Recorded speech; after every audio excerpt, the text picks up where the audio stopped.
Why don't you just move on? It's not made for you anymore. 20 million people can't be wrong. You're the minority. Just let us have this one. These statements will echo with players from many different long-running video game franchises. Halo, Battlefield, Call of Duty, Tomb Raider, Forza, Gears of War, Watch Dogs, Prince of Persia, Final Fantasy, and many, many more.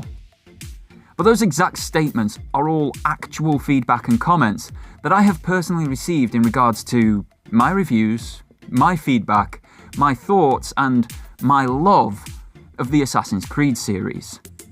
It has walked so far away from what it was, what garnered such passion, identity, and joy, that it is near unrecognisable today. So why don't I do what these people say and just move on? I have been vocally disappointed with the series' direction since Odyssey in 2018, which was 8 years ago when I'm recording this video. That's a long time to just hold on to hope.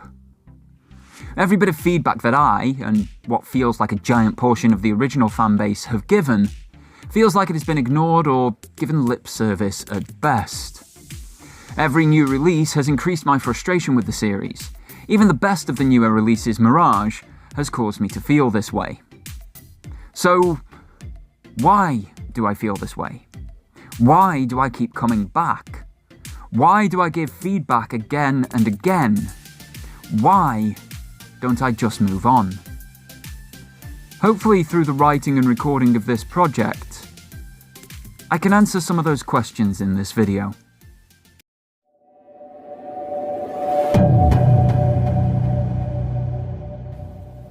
A video of this size, a set of feelings this deep-seated and complex, is going to take time to pull everything out. At the point of recording this intro section, I have been writing, researching, recording, and personal therapying this project for about 3 months. That alone should give you an idea of the importance of this series to me. And I want to say a massive thank you to my channel members, as their subscriptions have allowed me the grace to undertake this project. This video actually started life as an Assassin's Creed Shadows review. I started playing the game in late 2025 with the aim to cover it as an original fan coming into it around a year after launch, because I could pick it up dirt cheap second hand and nullify a chunk of my expected disappointment due to the lower cost of entry. While taking notes during the early game, I noticed that any review that I made was going to be treading some very familiar ground. Much of what I had said about Odyssey, Valhalla, and Mirage was being said yet again about Shadows. Now, yes, there were improvements. Shadows is one of the best looking games Ubisoft have ever made. In fact, the world is drop-dead gorgeous.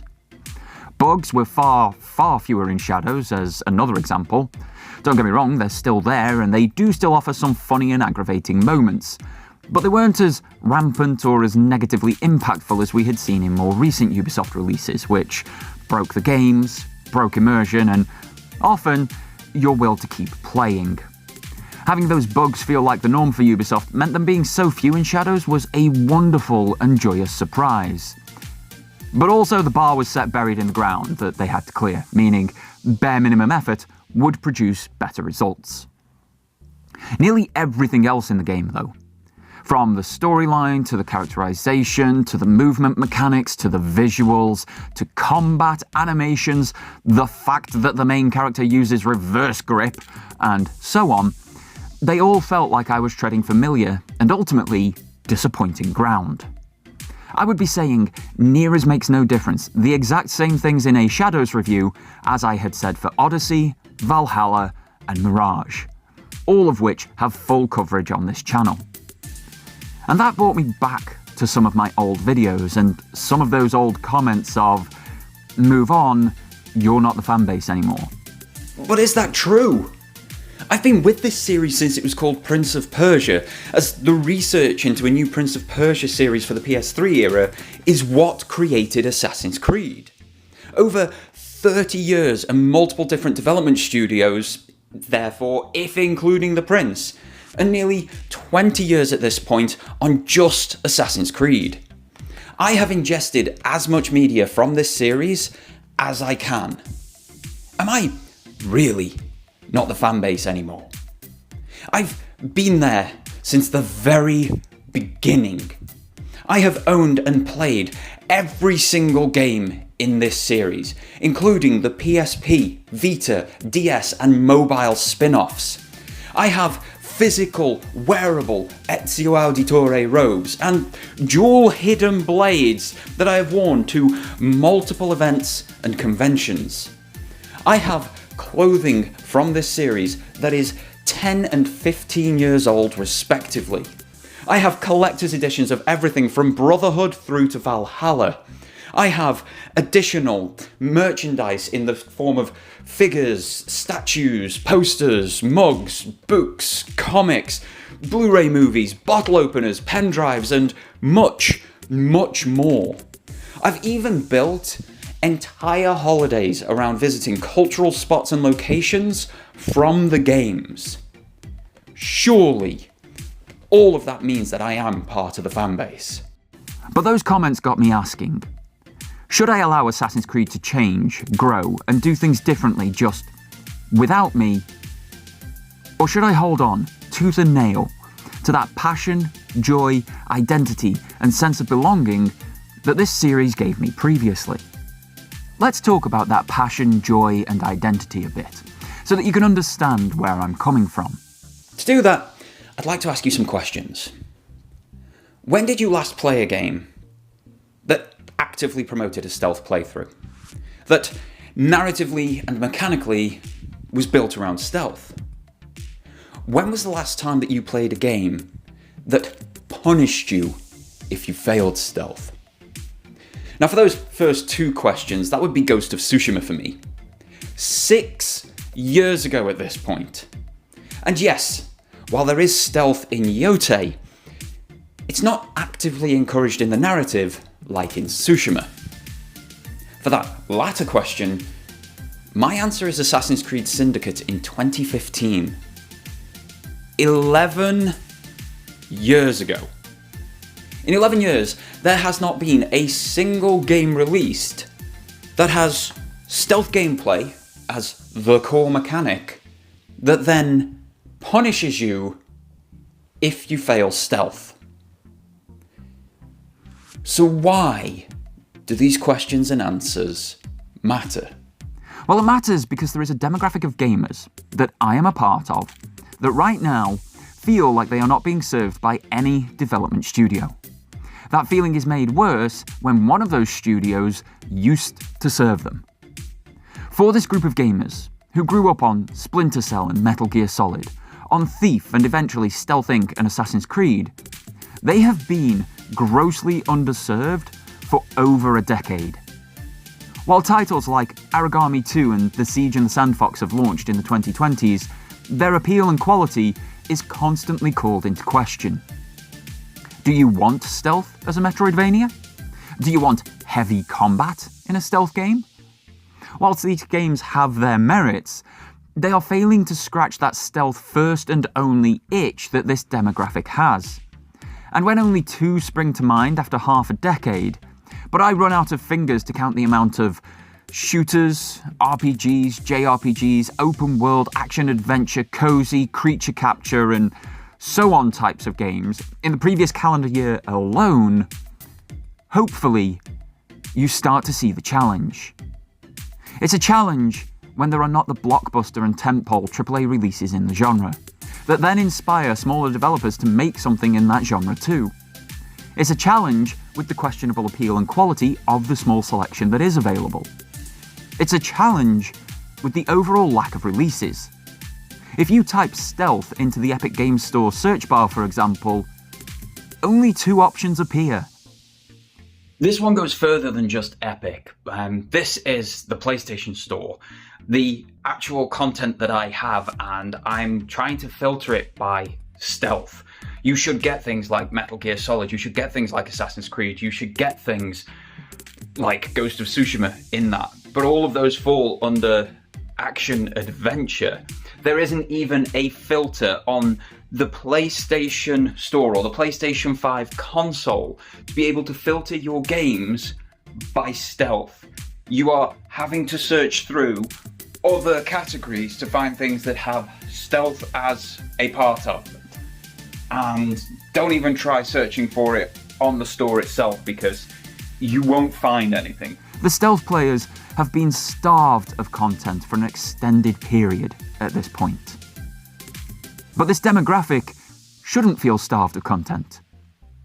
While we haven't had a positive new Metal Gear game in over a decade, or a new Splinter Cell in even longer, we have received 5 Assassin's Creed games since 2015's Syndicate. So this group, who 11 years ago had a long-running series of games that catered to their preferred style of gameplay, who had a gameplay and narrative home in the Assassin's Creed series, whose identity was recognised by a corporation given form, which brought this demographic that sense of joy and belonging, should have been catered to by that home in those 5 releases. But that hasn't happened. Why? Well, in short, identity. In those first 9 years of Assassin's Creed, it didn't matter what game you picked up in the series, there was a core identity to it. Freedom of movement was paramount.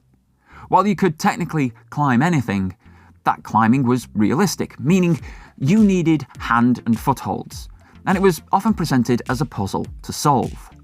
Which ledge will give me a handhold? Which window allows me to jump up further? Stealth was a core tenet. Get in, take out the target, get out without being seen, and do it all in the open world, not an enemy base. That feeling of a silent infiltration, execution, and exfiltration is still unrivaled to this day in my eyes. In many cases, if you were seen, that was game over and you had to start again. Or it was an additional challenge to unlock cooler things in-game. Locations in the games were built around these principles, enabling the player to execute them with a little patience. Mechanics then evolved over time to further cement these core principles. Being able to hide behind walls, the ability to crouch, to move whilst using eagle vision. They all added to the Assassin's Creed experience. But if we compare what we had back then to what we've now got in this same series, you can see the erosion of identity clearly. This is Assassin's Creed, the very first original game from 2007. I'm going to do something in this game now that was available from launch and was present right through the series until Syndicate in 2015. Did you catch that? Let's do it again for you. That is Altair jumping at the press of a button. It can be used from the floor, from roofs, or even whilst climbing on walls. This is an update video from February 2026 about a new feature they are adding to Assassin's Creed Shadows. That update is that said same jump being added in. A feature that was standard from the first game through to Syndicate, but has been missing from the series for 11 years at this point. This is basic video game interaction. Jump is a staple in basically every genre of game. Yet, here we are, a year after Assassin's Creed Shadows launched, a game where running, jumping and climbing is a huge part of player interaction with the game, and Ubisoft is celebrating adding basic functionality back into the Assassin's Creed series after failing at it for 11 years. But surely it isn't that serious an omission. You can still climb things at will, you can free run down, there's alternate button inputs for that, the same as we had all the way back in Unity. And whilst, yes, that is the case, that lack of a jump button means that free running around maps such as this, from all the way back in Assassin's Creed Revelations, simply isn't possible in the modern Assassin's Creed games, because that basic input of jump isn't available. Muscle memory that has been built by players over literal decades of playing these titles at this point is useless in the more modern games. And when this basic function is added, it's an option that you then have to toggle on. It's not native. But a missing jump isn't the only erosion of identity. Look at the covers of the games here. I'm going to split it into what I personally classify as the old titles and the new titles. When you put them side by side, there is a distinct aesthetic difference between the first 9 years and the second 11 years of the series, and that speaks to identity as well. The aesthetics of a game matter. The marketing matters. If it doesn't look and feel like what came before it, it probably isn't like what came before it. And while this can work pretty well in some series, like with God of War as one example or Tomb Raider as another, we've seen it fail in entertainment more often than it has succeeded. Losing that aesthetic loses the identity of what that game is, and when you lose that identity, you don't then make a game that feels like it belongs with the same series. Look at zombie Metal Gear as a prime example.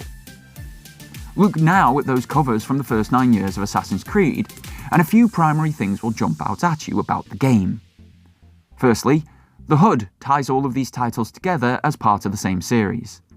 Secondly, character is vitally important as they are front and centre of every game cover. Thirdly, that character is secretive and stealthy because you cannot see their full face.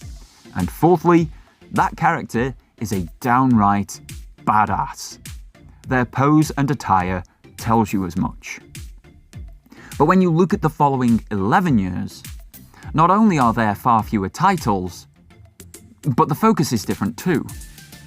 Look at Origins here. The main character is much, much smaller on the cover than before. His back is to you, so his HUD doesn't tie in with the rest of the series.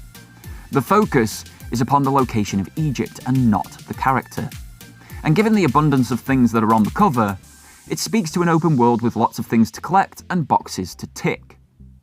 Now, the Origins cover does a great job of relaying what the game is actually about. What it doesn't do, however, is tie into the rest of the series that came before it. Odyssey and Valhalla walk further away from that original identity. Both of these covers feature the character's full face. They are both in combat poses, neither have a HUD of any description. Aesthetically, they simply don't fit with the rest of the Assassin's Creed series. Mirage and Shadows do a better job of bringing those aesthetics back to match with the rest of the series. However, there are still challenges. While Basim is front and centre and the focus of the Mirage cover, as he is for the game itself, you can still see most, if not all, of his face depending on the version. It takes away that stealth element that is so integral to the series in those first 9 years. On the Shadows cover, you can see both characters' eyes. The thing that makes these characters mysterious and interesting on the covers in the first 9 years is the lack of identity to them. The fact that their eyes are in shadow, the fact that they wear these blades upon their wrists, the fact that their robes and attire are the ultimate drip. You see Naoe's eyes on the Shadows cover. She does not wear an assassin's HUD, therefore she is not tied in with the rest of the series, and she shares that cover with someone who isn't an assassin in Yasuke. And what about Yasuke? Well, he isn't an assassin at all, as we've said. He's a Ronin at best, a sellsword. He's wearing full armour and his full face is on show. He matches people like Eivor and Cassandra, two main protagonists in this series that actively badmouth assassins. And the game's mechanics are vastly different too. Take combat as an example. In the old games, combat, while effective, was a last resort. You should be stealthing your way through these games after all. As such, it had 3 button inputs to achieve effective combat. 1 button to block, 1 to counter, and 1 to attack. Animations could be interrupted, so you could counter an attack coming from behind whilst attacking an enemy in front, and it led to making the player feel like a badass. Compare that to Odyssey, Valhalla, or Shadows, and the games could not be more different. Valhalla, for example, has 2 buttons for attack, 1 for a light attack and 1 for a heavy attack. There is a button for block and a button for dodge. There is a button to access another menu that opens up another combat option known as skills, and 2 menus within that option. Every movement is an animation-locked event, and cinematic finishers are rolled out regularly. Compared to the effective 3-button approach from the beginning of the series, you can see the vastly more complex combat systems in the newer games. And that shows that the focus has totally shifted away from the stealth core of the series to bombastic open combat, especially in Odyssey and Valhalla, when stealthily stabbing someone in the neck doesn't kill them. There is also a difference in the effectiveness and feeling of combat too. Side by side here is Brotherhood and Valhalla combat. In Brotherhood, the combat is short, effective and efficient, as we've spoken about, which means it's over quite quickly and you're moving on to the next part of the game. While Valhalla feels like it has more weight to it, you also feel like you're doing far less damage. You are actively in combat longer against far less enemies. While the combat is expanded greatly, it also feels far worse because you feel far weaker than in games from over 15 years ago in this same series. Odyssey is even worse here, with 10 minutes plus encounters with standard mobs, and canonically, Cassandra is meant to be a near superpowered immortal being. But combat doing so little damage to the enemies doesn't make you feel like that. It's similar for freerunning. The newer games all launched without the ability to jump, and neither Origins nor Odyssey have yet had that feature added back in. This removes the freedom of movement that players adored in the first 9 years. That lack of a jump, of wall eject, of manual grabs and animation cancelling means that a player cannot build their own paths around the world until they find their own skill ceiling. Instead, they are limited by the system, which has a very low ceiling. Even in the games that have had these systems added back in, like Mirage, which received the update 2 years after launch, it is better than either Origins or Odyssey, but it's not as good as Syndicate, and a long way from Revelations. Because each individual movement is a locked animation. That movement must finish before you can then do another.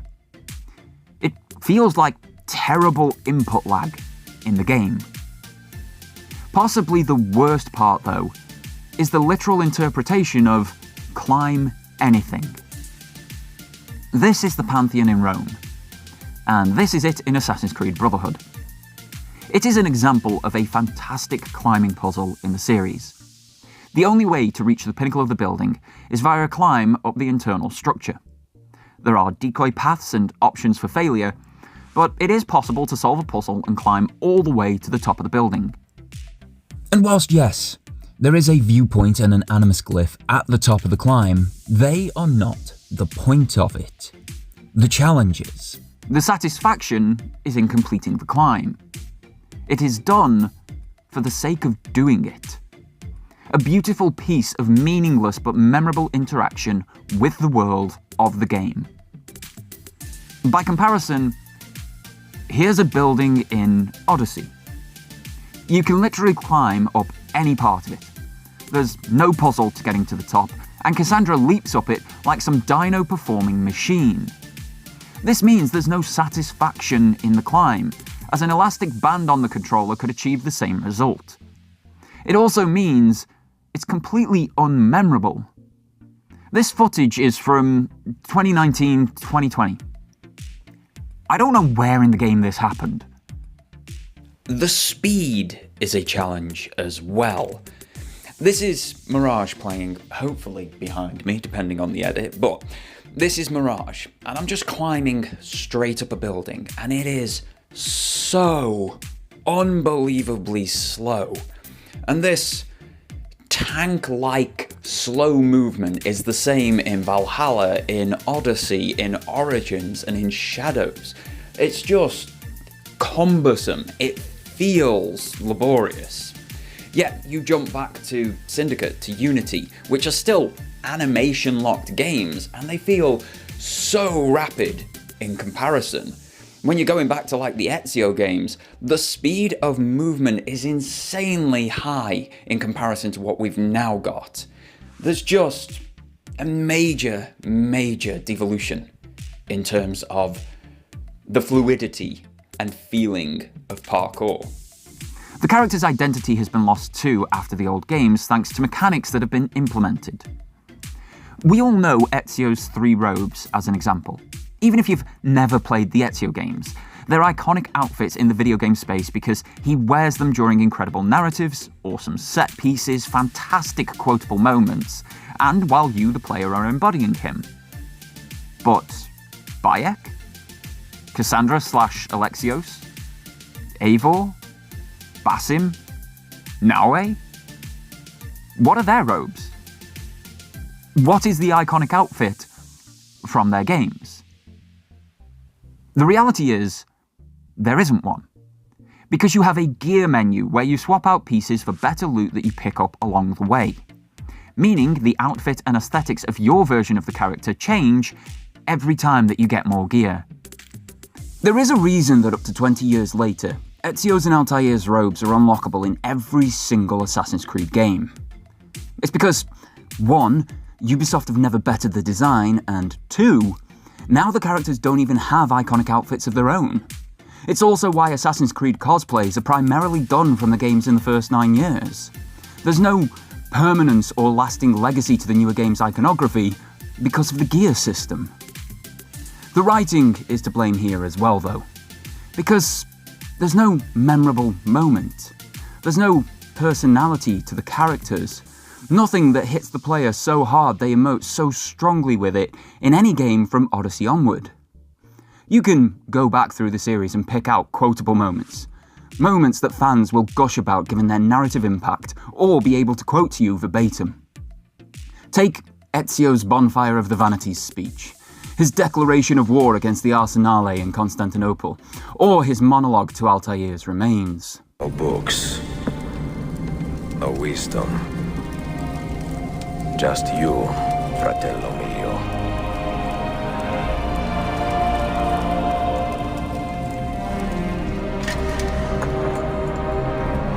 Requiescat in pace, Altair. You can go to Assassin's Creed 4 and memorise, easily, that beautiful speech that Edward gives about gaining all these riches, but having nobody to share it with.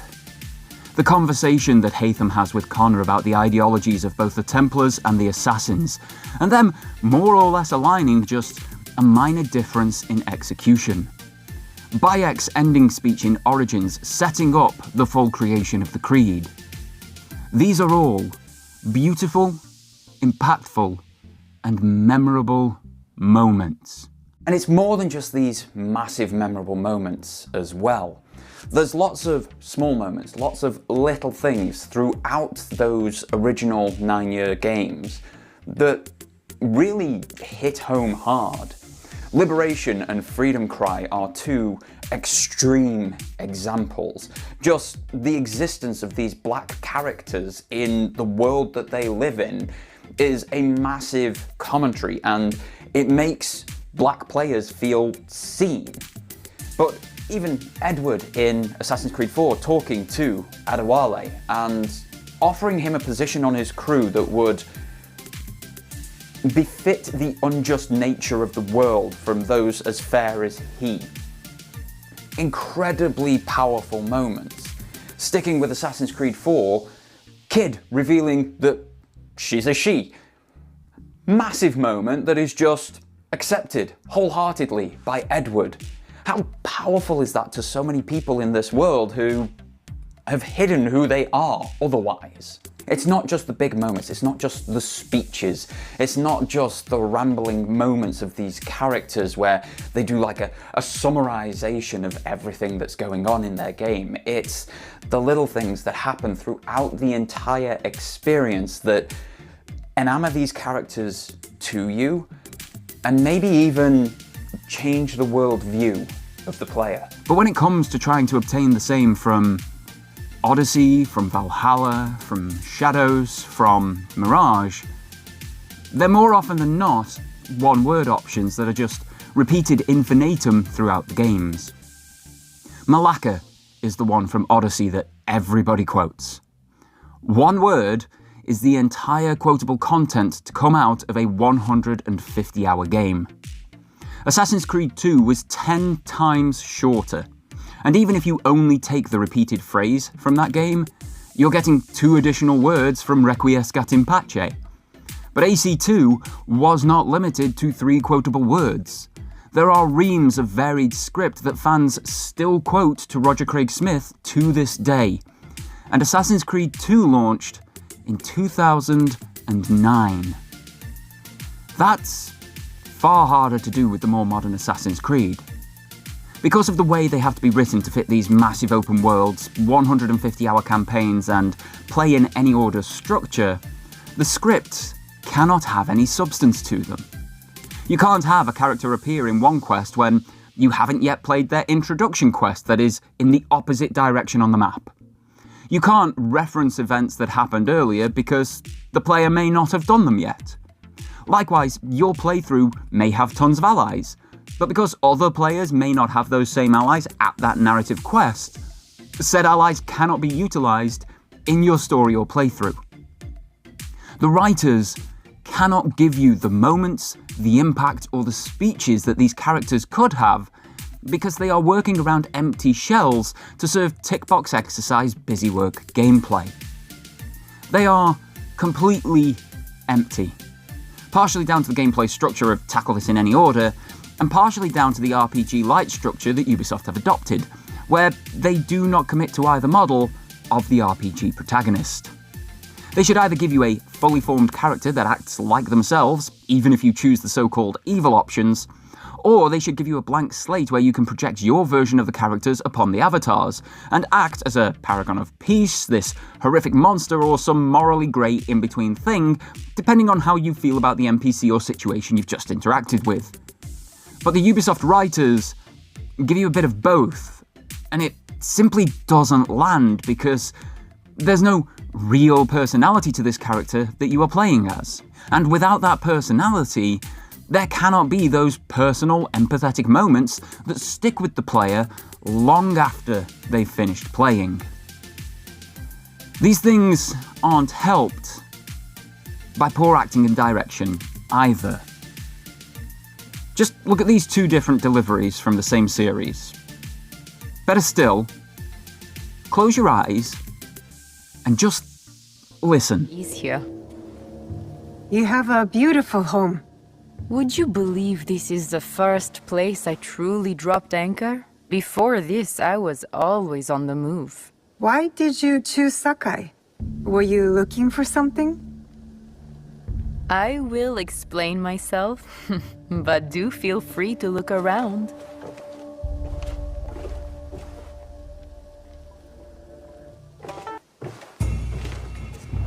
That's not a toy. I know.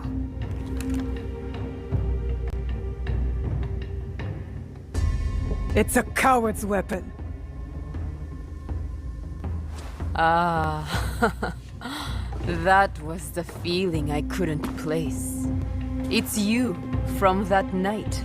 So will you gun me down like a coward?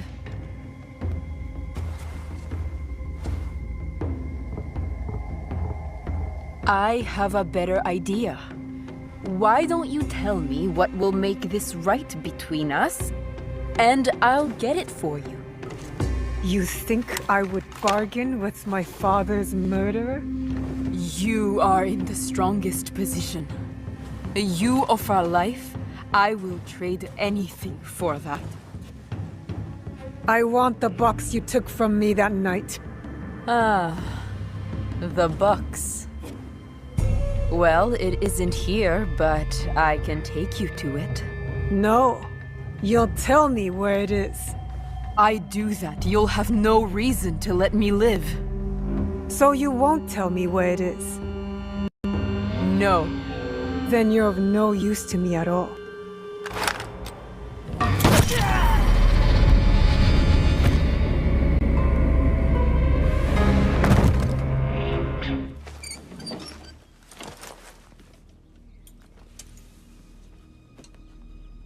Come to kill me at last, assassino? Buongiorno, Lucrezia. Or should I say, Duchessa? A borrowed title bestowed by my husband. Ill-fitting and barely concealing the truth. You can keep your life, I am here for the art on your walls. Redecorating, are we? I count 5 Leonardo da Vinci paintings you have stolen, and I want them returned. If only it were that easy. My birthplace, my family have been taken from me. You think Ferrara loves me? I am a stranger, a castaway, an orphan. Your paintings are gone, assassino. I do not believe you. Frightening, is it not? To have lost so much? Perhaps we can comfort each other. Perhaps. Where are the paintings? Sold to Francesco Colonna. And one to someone who was special to me. Patrizio. He spends his time near Il Vaticano. I kept one for myself. Give it to me. Guards! Place Da Vinci's Annunciation in a cart. Leave it outside the walls. Molto bene. Now, close your eyes. My husband will soon arrive with his guards, so it is best if you... hurry. Forgive me, Duchessa. What for? No man can heal your pain. You must do so on your own. Say hello to the Duca for me. Guards! Guards!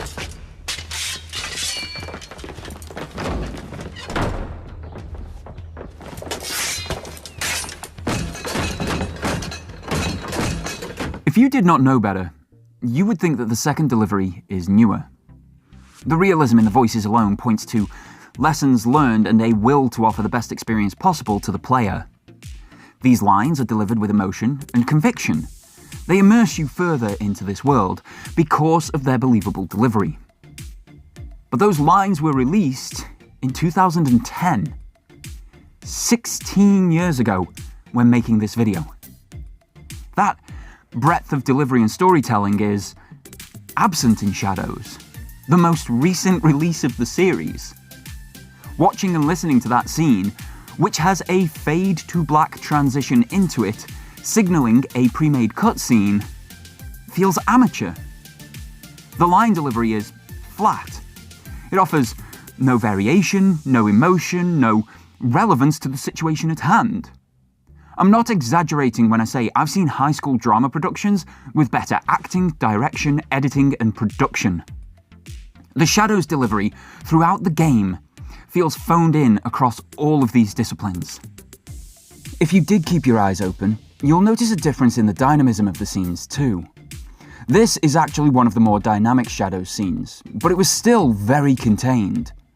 Most scenes in Shadows are very stationary, like what's playing in the background now, camera just flicking back and forth between two characters standing still.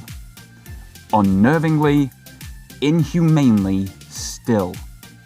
Whereas Brotherhood in every scene is incredibly broad, with a multitude of camera angles, set designs, lighting, and interactions, making it very cinematic.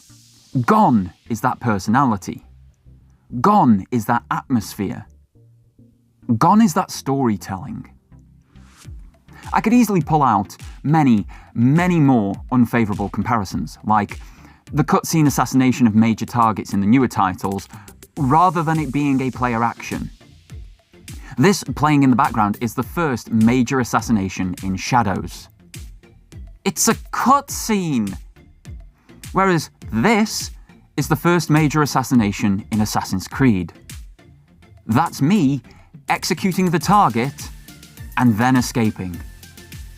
One of those has me fully engrossed and feeling like a badass. The other is the latest game in the series. All of this, and the stuff that I haven't mentioned for time constraints, like gameplay for in-game rewards actively being removed in favour of microtransactions, because when the reward is removed, the gameplay leading up to that reward is also removed, so farewell assassin tombs and the like. A feeling of treading water with no real aim for the series as a whole, with the overarching story abandoned 3 times in the last decade alone. Like games launching with stories unfinished that then take 3 or more years to flesh out that story, that then requires the player to pay extra money to get that completed story. In my 2021 review of Odyssey, I asked why Layla could obtain Cassandra's spear to relive her memories. That was finally explained in-game in December 2021, after that video, for the Valhalla crossover. 3 years after release. What about most of the series, including the GOATs, Ezio and Altair, missing from the Animus homepage at the beginning of Shadows? Those dudes built this series. Yet you proudly parade multiple non-assassins on this screen? There's a bunch of other unfavourable comparisons I could also make to show the drastic and disappointing changes in this series. For time constraints in an already massive video though, I won't. Suffice to say, however, all of this leaves the series feeling hollow by comparison to itself.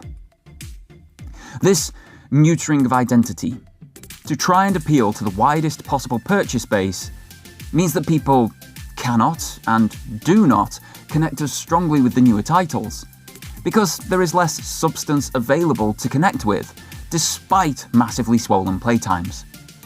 There will be plenty of people who enjoy the newer games for the mindlessness of them, and power to them. But those games don't speak to the long-term fan base, and simply do not feel like Assassin's Creed, as Assassin's Creed taught us it should feel. So I now need to try and answer my original question. Do I let Assassin's Creed change completely into something unrecognisable and just walk away? Or do I continue to play, to feedback, to critique, and to fight for something that was, and in many ways still is, so important to me? And I'd love to hear your thoughts on this too in the comments, where you can also subscribe or become a channel member if you wish. When you look at the last 2 releases, Mirage and Shadows, you can see that the Ubisoft development teams have taken multiple measures to appeal more to the original fanbase of the games. Mirage was heralded as the back-to-basics title, and it did quite a lot of that well. Yes, there were challenges. It was still structured as a play-in-any-order game, which meant narrative had to be weaker to accommodate that design style. Targets weren't in the open like in earlier titles, often locked away in forts or specific rooms, meaning infiltration and execution in a stealthy manner was far easier than it should have been. A lack of stealth did not fail any mission, just made it more annoying when you had to resort to combat. And a lack of a modern-day narrative, which is a Shadows challenge as well, left Mirage feeling a bit empty and pointless, especially in the wider view of the series as a whole. But it is so close otherwise. It's the first time since Syndicate that we have actually played as an assassin, where the core tenets of the Creed have been central to gameplay and narrative, where assassination could be planned out and meticulously executed, much like the black box missions in Unity and Syndicate. Confession rooms are back after taking out an important target, and the wilder elements do have a technological explanation. They did add advanced parkour into the game 2 years after launch, and they reworked the control system with that update to feel much similar to the heyday of the series. It was a first step in recapturing the magic that made the series an industry leader, and it felt like feedback was actually being taken on board and slowly implemented. The stealth system in Shadows is superb. You have a hugely varied and deep set of stealth tools available to you, probably the biggest single upgrade to stealth that the series has ever seen, and the smartest AI when tweaked in terms of stealth. As long as you're playing as Naue. That in itself is a challenge. For some reason, in a series called Assassin's Creed, a playable character was included in Shadows that can't do any of the assassin stuff. And there are specific moments where you have to play as Yasuke. And Yasuke's approach is very similar to what Izzy says about Rick O'Connell in The Mummy Returns. She's faster than she looks, and she's quiet, real quiet. Perfect for sneaking up on people, which is a very good thing. Unless, of course, we go with your approach. Barging in face first, guns blazing, and getting your friends shot in the ass. A baffling choice. Back on the positives though, there's the new canon story mode where you get the narrative and gaming experience of old in just witnessing the memories of these characters, rather than having role-playing choices shoehorned in for the sake of. Assassinations just work. You don't have to toggle a switch to stealthily one-shot people. Advanced parkour was added a year after launch, but there was no adjusted control scheme this time, so a relearning of the system is required. And loading times have actually improved. It seems there has been a concerted effort from Ubisoft to appeal once more to their core fanbase of Assassin's Creed in these latest 2 releases. I appreciate the efforts that the development teams have gone to restore many of the aspects that made me fall in love with this series in the first place. But are those restorations enough to overcome even just some of the challenges outlined earlier in this video? This is where I personally struggle to come to a conclusion, because I cannot ignore either the good points or the bad points. Those aspects combined are what come together to create the whole that I am experiencing in each game. When put together in an experience like Odyssey, for me, it's the worst game I've ever played.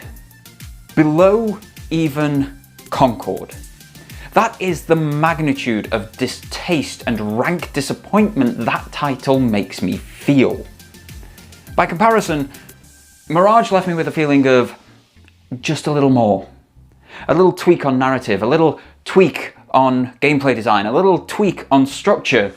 And there is then a game that I would be happy to both play and recommend.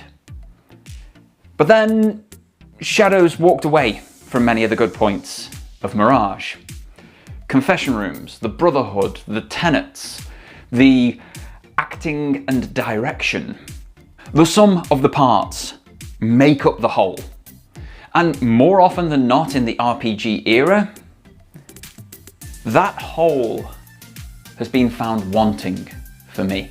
While writing this section, Ubisoft restructured the entire company and assigned new heads to Assassin's Creed. We then got an announcement about the future of the series in early March 2026.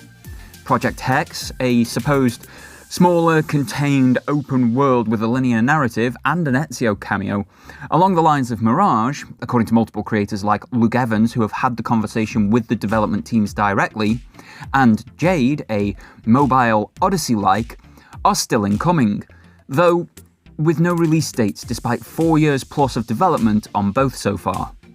Invictus, the standalone PvP game, why they don't just release the Brotherhood multiplayer as a standalone title and slowly add the others from the series in is beyond me, but that's still on the way.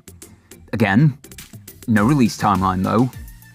And the Black Flag remake was finally, officially confirmed. But again, no release date. Since writing and recording that last paragraph, there has been a leak that states that Assassin's Creed 4 Black Flag Resynced will be releasing in July 2026.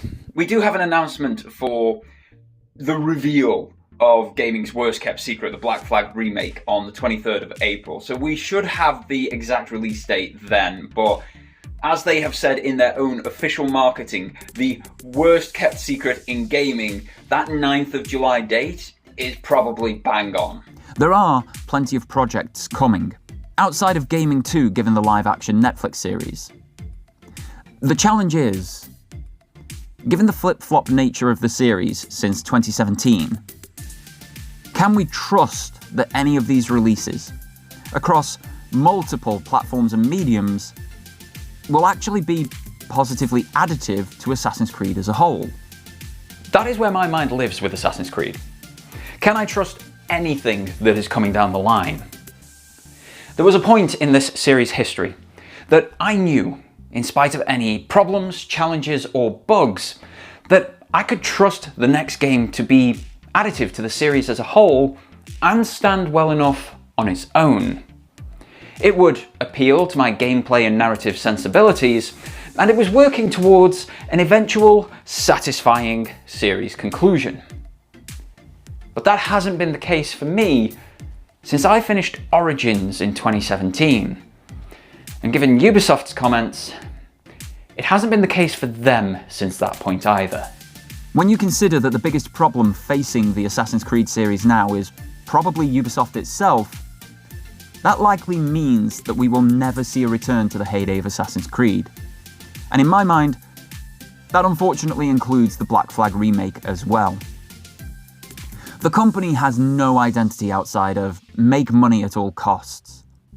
You can see and feel that in game design for all of their franchises. Why are there in-game stores that use real-world money in single-player experiences, for example? Why are predatory live service features in Assassin's Creed? Why was X-Defiant interlinked with the blockchain? Why are they using generative AI for everything from concept art to script, and even full game creation if Yves Guillemot is to be believed? Why did Watch Dogs suddenly become Gotta Catch 'Em All in Legion? Why was the studio that made the excellent Prince of Persia: The Lost Crown shut down despite glowing reviews? Why are they wanting 200 more people to take voluntary redundancy after already making thousands redundant in the last 2 years? The answer is simple, and it's money. But that saved or acquired money from these tactics isn't then funneled into better game creation or new systems and processes to expedite game creation. It is instead funneled into executives and shareholders' pockets. The game creation process seems to be throw everything at the wall and hope something sticks, or chase a current trend to make more money, or see that, make that, but with X franchise on the box. This woeful business practice has been the state of Ubisoft now for 8 years in terms of releases, longer in terms of structure and internal directives. But there is a glimmer of hope for the Assassin's Creed fan like me. Tencent is now heavily financially involved in the franchise, and while they too have questionable practices as a publishing house, one thing that can be said is that when a game launches with their name on it, regardless of the title's niche, they want it to be a quality product. Having their name on Assassin's Creed with the financial backing that they offer gives them a powerful sway over the quality of the final release. But who is to say what design route that release goes down? The new heads of the franchise are also long-serving and highly regarded members of the Assassin's Creed series, being responsible for highly regarded entries such as Brotherhood, Black Flag, and Origins, so there is hope for the future. So do I walk, or do I stay? Had you asked me, at the end of playing Valhalla, my answer would have been an unequivocal walk away. Because the game wasn't, in any manner, what Assassin's Creed had been or should be in my eyes as a series-long fan. But 6 years have passed since then, and much has changed in the series, despite there only being 2 additional games. Now, I'm torn. There are elements of Mirage and Shadows that I actually love, and want to see much more of in future series releases. There are also aspects that I hate, that I would happily never see in another game of any kind. So, to quote Sellsword Arts, it's complicated. I want Assassin's Creed to be a stealth title first and foremost. Mirage and Shadows have shown that Ubisoft remember how to do that. With that though, I want the 3-pronged narrative. I want the modern day, the ancestors' memories, and the meddling of those who came before, and I want them all to have equal weighting. Just look to Brotherhood, Revelations 3 and 4 for how well this works and how impactful it is. I want storylines to be completed in the original release without the need for additional DLC and years of investment. I also want those stories completed in the games, not abandoned to never be resolved or completed in a comic off-screen. I want there to be a definitive and satisfying end to the series. Yes, it was meant to end on a temporal spaceship built by the Isu. This series was going to be cool once upon a time. I mean, it already feels like it's dragged on far too long and lost all direction. But with a concerted effort, it can circle back to the quality we fans were used to and conclude in a satisfying way, leaving primarily positive memories on its series legacy. But the name Assassin's Creed makes far too much money for Ubisoft. They will flog this cash cow until it is bled dry. I want to hope that Ubisoft leadership won't further tarnish the series that I do still love so much. But my fear is that that is exactly what they will do. So for now, I think I'm going to continue fence-sitting with the series. Bit of a meh conclusion after this video, I'm aware, but hear me out. I haven't bought the last 2 games at release.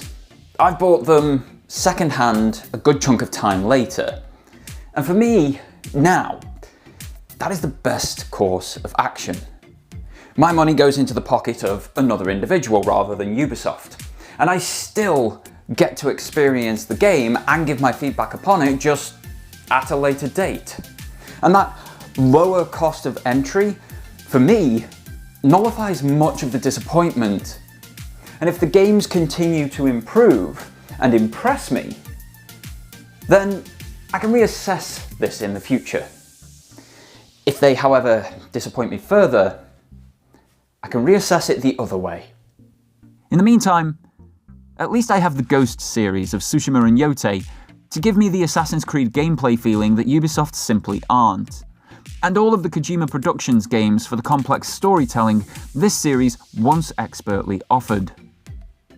While I miss being satisfied by a single series, I have the means to experience the parts of what made Assassin's Creed so special elsewhere. And maybe in time, Assassin's Creed can offer me that satisfaction once more too. This video was made after 19 years consumer experience with the Assassin's Creed series. Ubisoft do not know this video is being made, they do not get any early copy approval or editorial inputs. All thoughts included within this video are mine and mine alone. If you've enjoyed this content, there's a raft of other Assassin's Creed content now available on this page. Otherwise, you can follow me on the socials from the links below, or join the Discord to discuss this matter further. In the meantime, I'd like to thank you all very much for your viewership, and until next time, have yourselves a fantastic day, and take care.